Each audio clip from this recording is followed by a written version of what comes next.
have a match in our hands at the National Indoor Sports Centre in Kingston, Jamaica.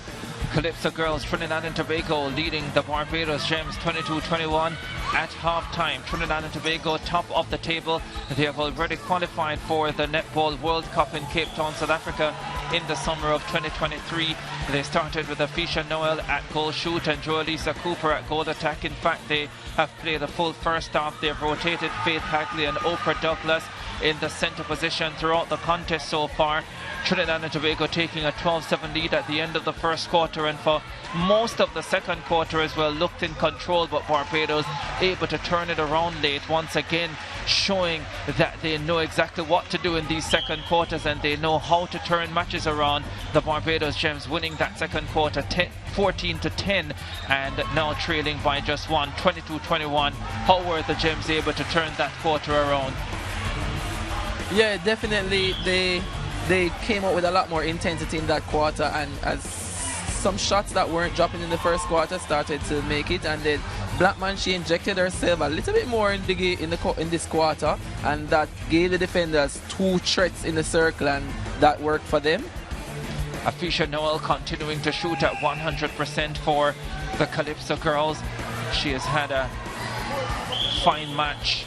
Joelisa Cooper has shared the shooting duties with her, and Shanika Wharton has had to work really hard, but starting to get the job done for Barbados.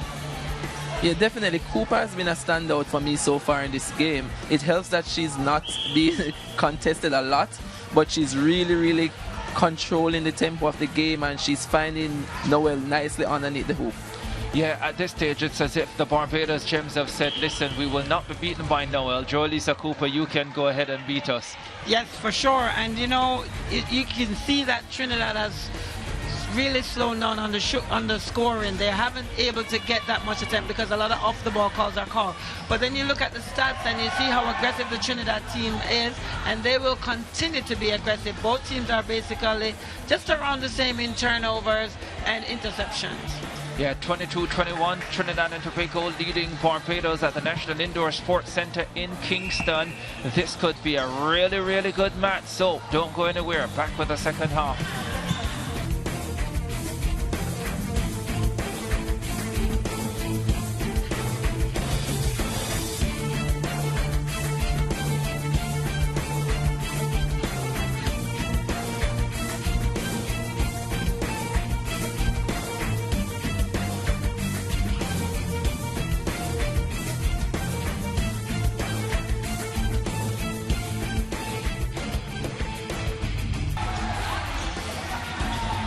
Well, what a match we've had. We spoke about the possibility of it being close, and for a large part of the contest it was. Trinidad and Tobago leading 12-7. That was by 5 at the end of the first quarter.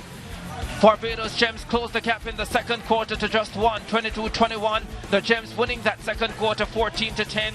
Trinidad and Tobago going back in front 36-30 at the end of the third, winning the third quarter 14-9, and then closing out with 14 goals in the final quarter, limiting the Barbados Gems to 10, and the result a 10-goal victory for the Trinidad and Tobago team.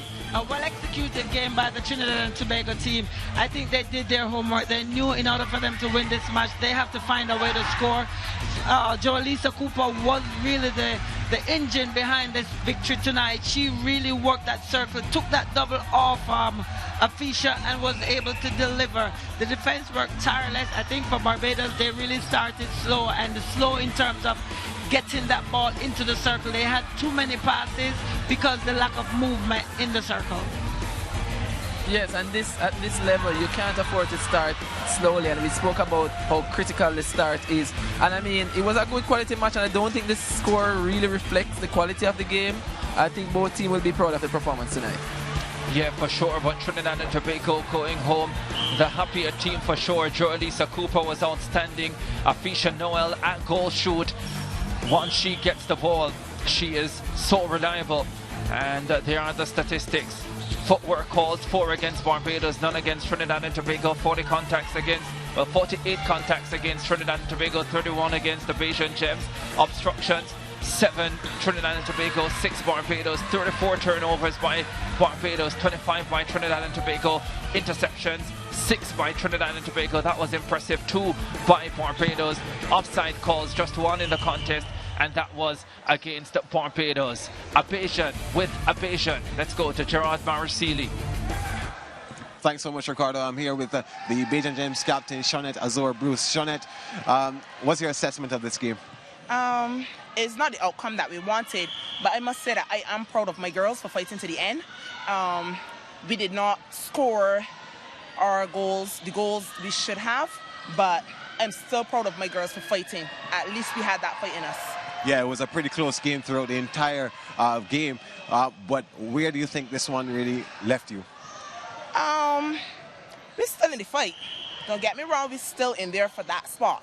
So it's not a phase. Yeah. Honestly. I know this one is not going to play too much on your mentality coming into tomorrow's match, but how are you going to prepare for tomorrow's game? It's still crucial. You're playing against Antigua, who's ranked lower, but a lot of the other teams will be banking on them to beat you. So how do you go back to the drawing board to ensure that it doesn't play too much on your mental? Well, that's the thing. We don't have to go back to the drawing board that much because, as I said, I am very proud of the girls. What they did tonight is exactly what we want to do, go out there and fight. We didn't score the way we should have, but we did exactly what we were asked to do. Go out there, fight, play our best, and we did that. And you can't ask for nothing more. We did our best. All right, thanks so much, Shawnette. You're welcome. We have now Shaquanda Green Noel, who is the captain of the Calypso girls. Shaquanda. Yeah, you must be pretty happy with your girls. I am ecstatic about that performance. I think that we went out there and executed exactly what the coach wanted, and I can't ask for anything else from the girls. Fantastic. Yeah, this game was actually a pretty hard-fought game from the Bajans. What did you do to ensure that they didn't catch back up to you too much? Formidable centre pass defense. I think that we caught them on that.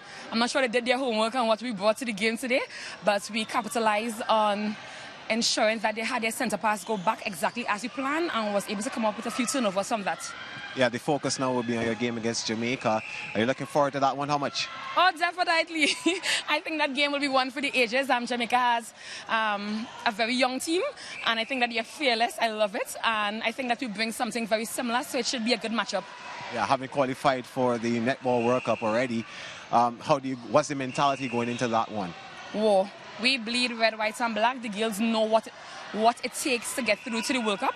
For now, we're just going to sit down and soak in, maybe enjoy a little Devon's ice cream from Jamaica, enjoy a victory, and come back to Basel. We have the World Cup coming up in approximately a year. We just know we need to put in the work, get physically and mentally stronger, and take it to them. All right, thanks so much. No problem. That's it from the floor. Yeah, thank you very much. Yeah, Devon House ice cream, lots of great flavors. Rum and raisin, one of those. Really enjoy several flavors at Devon House.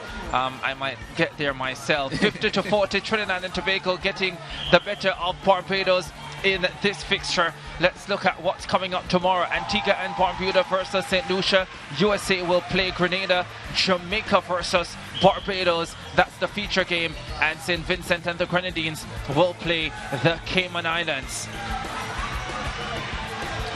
Well, that's it from day 6 of the America's Netball World Cup qualifiers from the National Indoor Sports Center in Kingston, Jamaica. Trinidad and Tobago came into today already qualified for the Netball World Cup next year, and they produced another fabulous performance.